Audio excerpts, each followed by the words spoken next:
Yes, my dear friends. So, this is Parinita, and for those of you who don't know me, I am from Hyderabad, India, and I am the elder daughter of Patriji, and born in a vegetarian family. I was very fortunate to have born in a vegetarian family. So, after that, I realized a few points, and then I completely became plant-based. And from then on, I've been trying to create awareness about how plant-based living is important for our health or animals or even for our in our spiritual life. How is it helpful for our evolution of the soul? So that is what I've been doing. And uh, meditation is the first and foremost thing that I teach to everybody. And the second thing that I teach is about compassion, is about ahimsa living. I have been given some time to talk about intuition today. And first and foremost, let us all wish Brahmarshi Patriji a very, very, very, very, very happy birthday. Because of him, we are here, we are joined together, we are united. As a family, as a beautiful, wonderful Vasudaika Kutumbakam. And because of him, we are inclined with ourselves, we are aligned with our thoughts, with our emotions, with our heart and with our soul. Whatever we are doing seva, we are doing all kinds of wonderful things and miraculous things because of how Patriji has given us a way to live, a way to move, a way to walk. He lived a very profound and a simple life, and he lived that kind of life which is simple, yet very, very, very profound, very deep, and very meaningful and very purposeful. Every minute that he spent was productive, was completely beautiful. So I always say that, yes, biologically he's my father, he's my guru, he's my mentor, everything.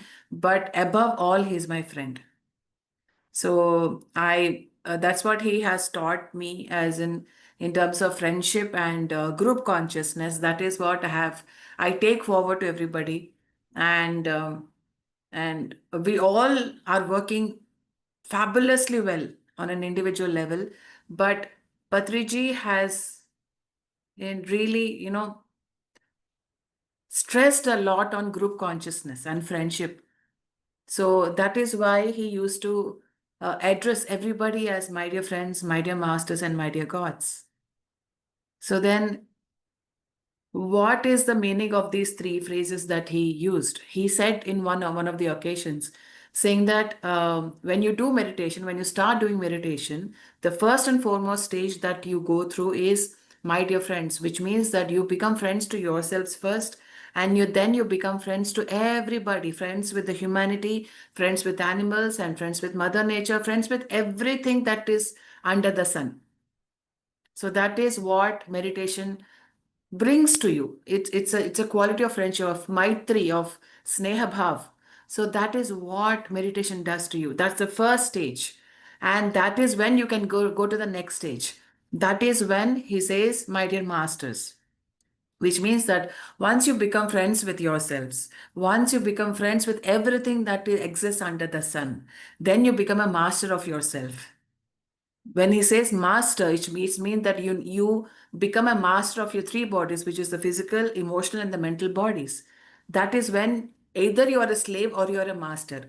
So once you become a friend to everything and everybody, and including yourself, that is when you become a master. You master your three bodies. And that is when you can actually walk on the path of your soul. So after that, you become a god. Then he says, my dear gods, saying that once you become a friend to everything and everybody, and including yourself, then you become a master.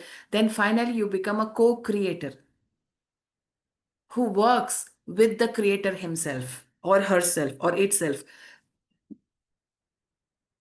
So we become co creators and we create nothing less but miracles once we master ourselves.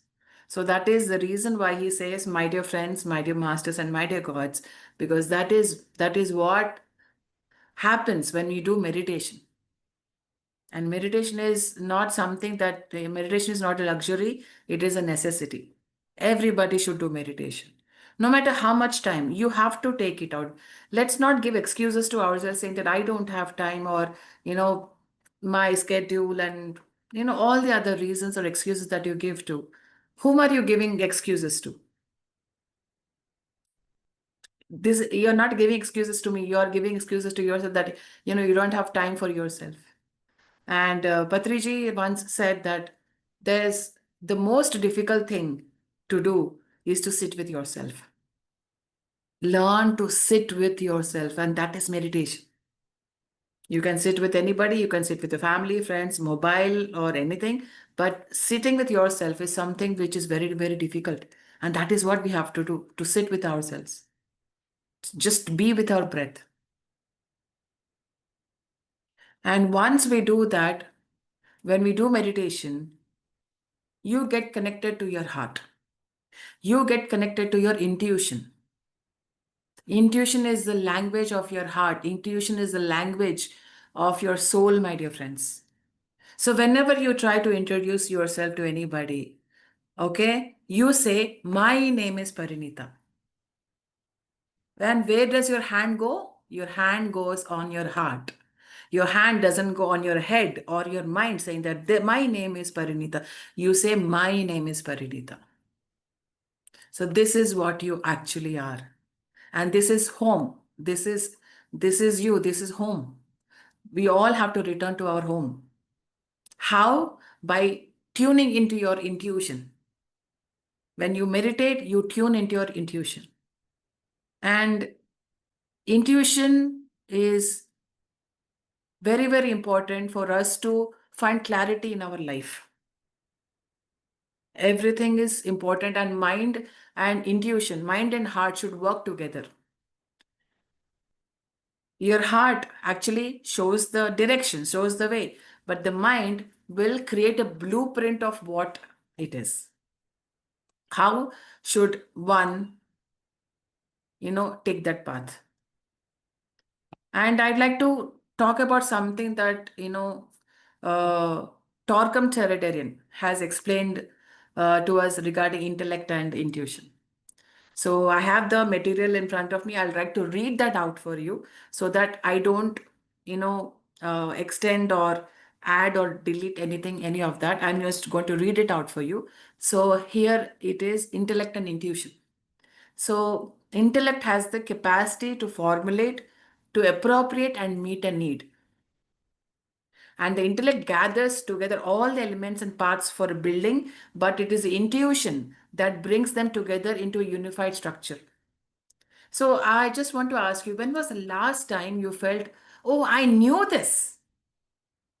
I just knew this. I don't know why. I just knew this. What is it that, how do you know it? See, intellect is all about logic and reasoning and explanation and proofs. But intuition, the heart, is all about knowing. You just know. There's no reason for it, there's no logic for it. So, intuition sees the future. Intellect appropriates the future to the needs of the present. That is what the difference is. So, we need both of them. Without intellect, the intuition remains as a vision without any practical effect. So, we need a direction. For example, let's say I want to come to Dallas. My heart tells me that I have to go to Dallas right now. And that is what my heart tells me. But how? When? Which flight to book? How to go? Where to go? With whom should I go? How much does it cost? The intellect, the mind formulates everything. So we need both of them. And intuition is the ability to see things from the point of view of the whole and in relation to all, and not from the viewpoints of the parts, but in relation to the parts. So that is what intuition and intellect is. And some people think that intuition is a feeling and this feeling is greater than intellect. That is not true. So you cannot create electricity through your feelings, isn't it? So you cannot build a computer through your feelings. Intellect is needed, whether you have feelings or not, whether you have intuition or not. So intellect transmits and translates the revelations of the intuition. You have, you sit in meditation, your mind is empty, wonderful, very good. You connect to the higher self or your heart or your soul or your master. So you get these visions or ideas or some wisdom, something. Then, once you open your eyes, how do you manifest it in your life? How do you apply it in your life? That is when mindfulness comes. Mind emptiness is in meditation where you're connected, where you're online. But when you open your eyes, you have to apply it in your life. That is how your complete life becomes a meditative state.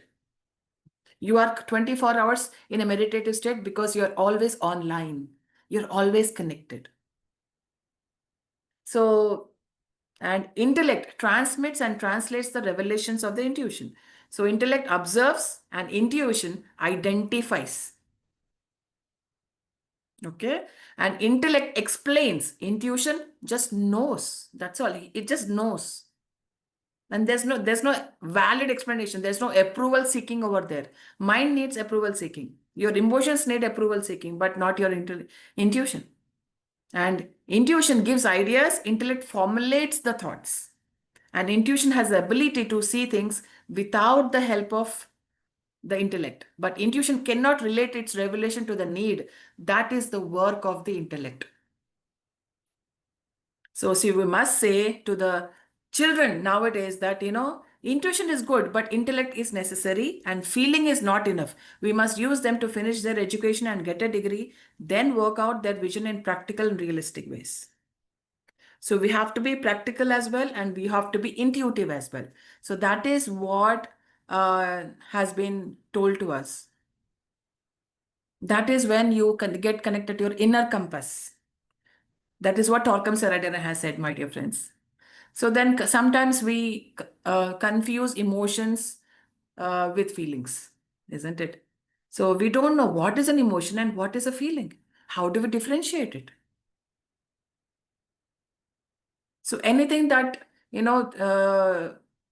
need to understand about that. See, a message can come from three factors.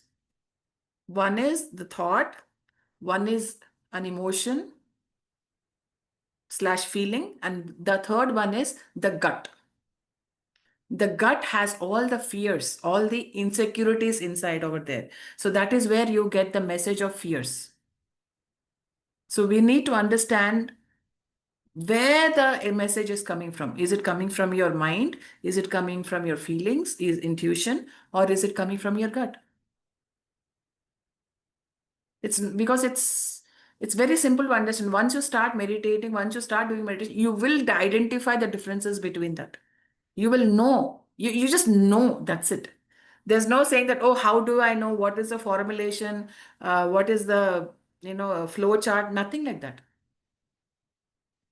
So think of your intuition like the GPS of your soul, and it quietly guides you where you are meant to go. Sometimes you just fall into a situation and later you will find out, oh, this is why this happened. This is why my heart told me that, you have to go. Even though the path might have been difficult for you to, take it forward. Sometimes you suddenly think of a friend and they call. What is all that? What is all that happening? Have you ever felt that? Hey, I was just thinking about you. How come you called me? I was just thinking about you. And you feel a soft nudge to take a different route. Oh, this is not the way. I have to take a right. Your mind will tell you to take a left, but you just know that there's something about the right. You take the right. And somehow you escape all the traffic. Everything is practical. So intuition is that calm knowing, so that the peaceful knowing. And that is what is the science of the heart. There's a science of the mind and there's a science of the heart as well. So that is where it gives signals. And if we do not catch the signals of the heart, it will slowly numb down. If we don't hear or listen to the heart or the intuitive messages, It slowly, slowly says that, oh my God, this guy is not listening to me. I better shut up. So you become more and more artificial. You become more and more unnatural if you do that. Because if the such a person will only follow the mind, and that will be very mechanical, that will be very, very intellectual, definitely, yes, but not guided by the heart. So what is the difference between an emotion and a feeling? An emotion comes from the emotional body. We have three bodies: physical, emotional, mental body. And intuition comes from the heart. An emotion is always rooted in the past or fear oriented things. But heart is rooted in the present, in the now. You are in the now. That is your superpower, my dear friends. Never live in the past or the future. It's very difficult. It's easier said than done. I understand that. But being in the present is what is spirituality all about. Patriji always used to live in the present. Always. He never lived in the past. He never lived in the future. Yes, he has a vision of Dhyan Jagat, Shaka Jagat, Pyramid Jagat in his soul, in his mind, in his every cell of his body. That is his vision. But right now, what is the Takshana Kartavya? What is the immediate responsibility of mind? What is immediate duty to do for me? Is what his always focus was. He always used to say, even in the 13 practical principles every pyramid master has to follow, he says, only think about the next 24 hours, not beyond that, not later than that. Only think about the next 24 hours. That's it. And you're done. You're fixed.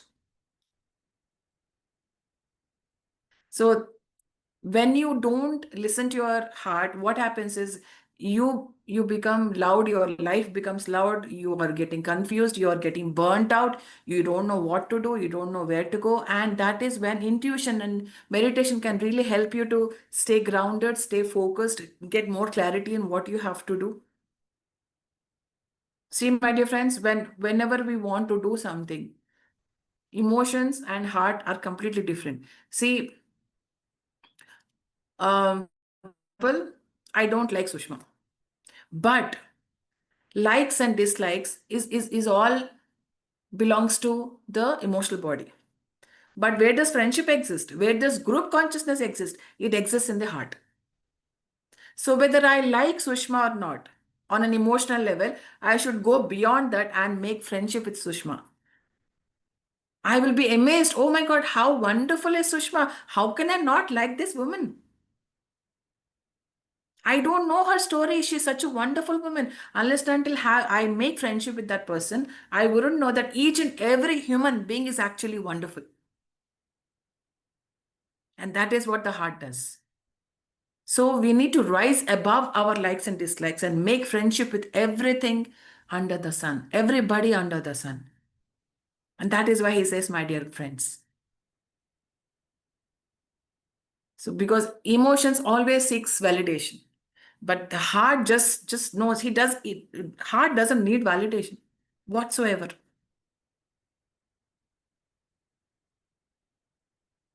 So so what happens when intuition comes into your life? How do you feel that something intuitive has happened? You feel peaceful, you feel inclined, you feel aligned, you feel connected, you feel light, and you just relax. All your body just relaxes because it just knows. Man, my dear friends, knowing is relaxation. Ignorance is not bliss. When you're in ignorance, you just tighten your body, you're confused, you don't know where to go, what to do. But when you're enlightened, you relax. We need to relax. When I say relax, it's not about going to Hawaii or going to Goa or going to Seychelles and relaxing your body and taking a nice vacation with your family or friends or even yourself. That is not what relaxation is all about. Relaxation means you have to relax your physical body, your emotional body, and your mental body. When all these three bodies relax, that is what is called as true relaxation. That is when your intuitive body will function. You have to learn to relax. Otherwise, it's all tight, contraction. There's no expansion there because heart is all about expansion. If that does not exist, our life contracts. Because when our heart is open, we need to have our hearts open, my dear friends. But we all close our hearts in anticipation of our hearts being broken again and again and again. We need to have a strong heart. We need to make that more loving, more compassionate, more open, more inclusive. That is what a heart does. And do not let the mind meddle with the qualities of the heart. Yes, you need to be practical, you need to be intellectual, but then follow the heart. Nobody says follow the mind, always says follow the heart.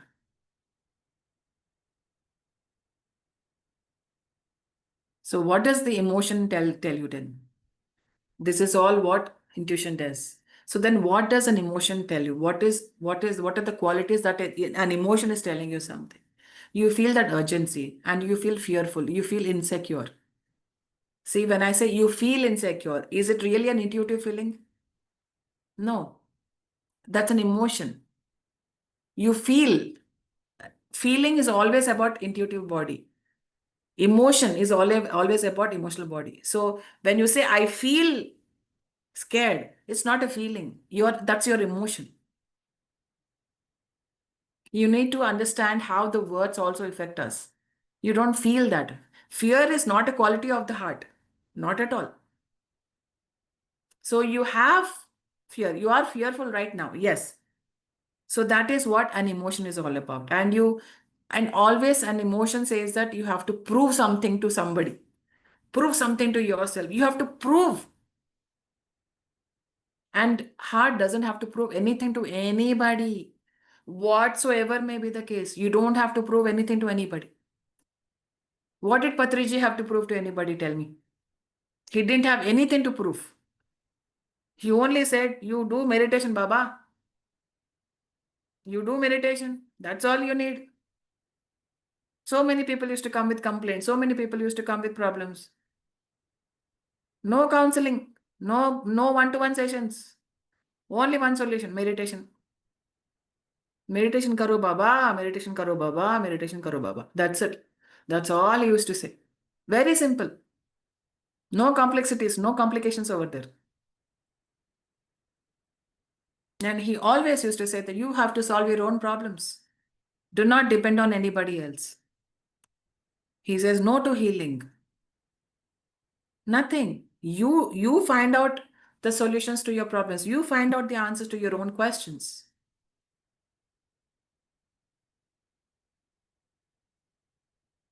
And when you're completely emotional, your emotional body is not relaxed.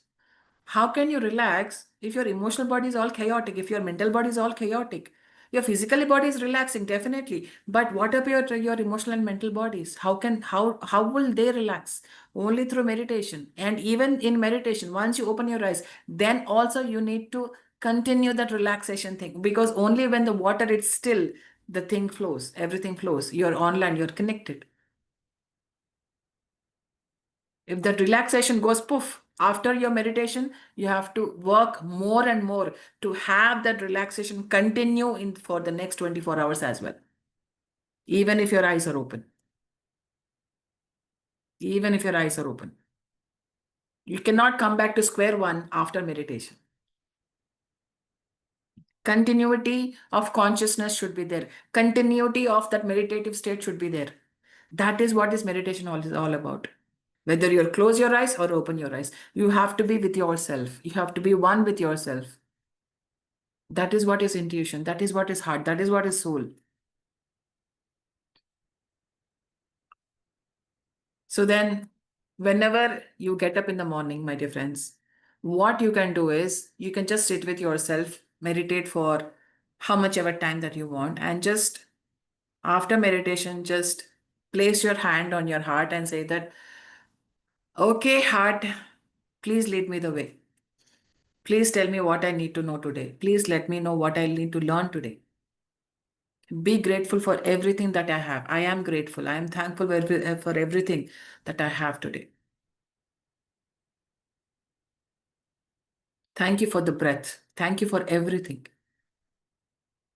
And you do this before checking your phone. The moment you get up, don't touch your phone. Don't touch your phone. Forget about the notifications. Forget about the WhatsApp messages. Forget about what email that you have got. Forget about it. The moment you get up, don't touch your phone.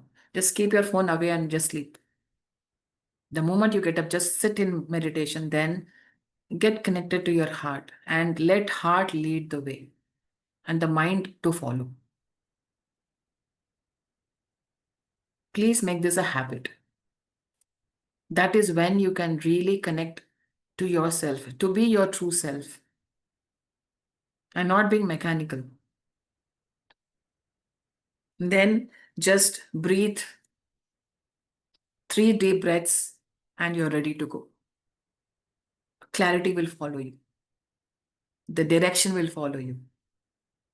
And at the end of the day, you can just journal something that you have learned that day and how your heart has led the way. What kind of experiences you have experienced? What lessons have you learned? So just write freely, without your mind interfering. No logic, no drama there. Just simple experience. That's all. Uncensored. A little bit of compassion, a little bit of kindness, a little bit of heart.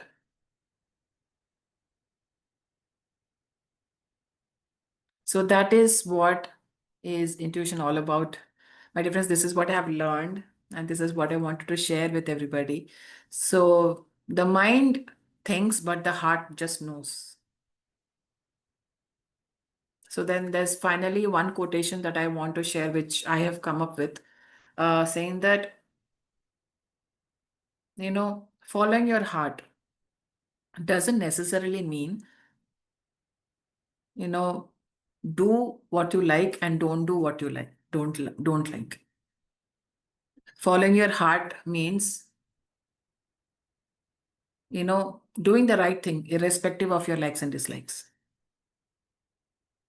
Do the right thing irrespective of your likes and dislikes. For example, Sushma called me for a session today. I don't like Sushma, but what is the right thing to do? It is for me to come and speak at this session. So just because you don't like somebody, just because you don't, gel with somebody, do not miss the opportunities for your own growth, for your own sharing, for your own evolution. Don't do that. We all have very little opportunities that we have to grab the opportunity to share our light with everybody. How much ever light that you have, it can throw some light on somebody, and it will help that somebody. Don't let your likes and dislikes interfere with your soul plan, interfere with your intuitional messages. Don't let your mind or your emotions or likes and dislikes, hatreds, jealousies, separativeness, and everything else interfere in your heart's message of what's the right thing to do. Just follow your heart and you will know what is right and what is the right thing to do.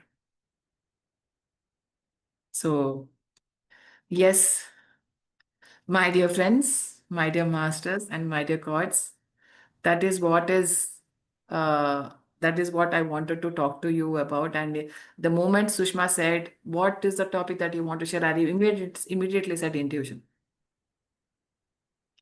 So heart is very, very, very, very, very, very important, my dear friends.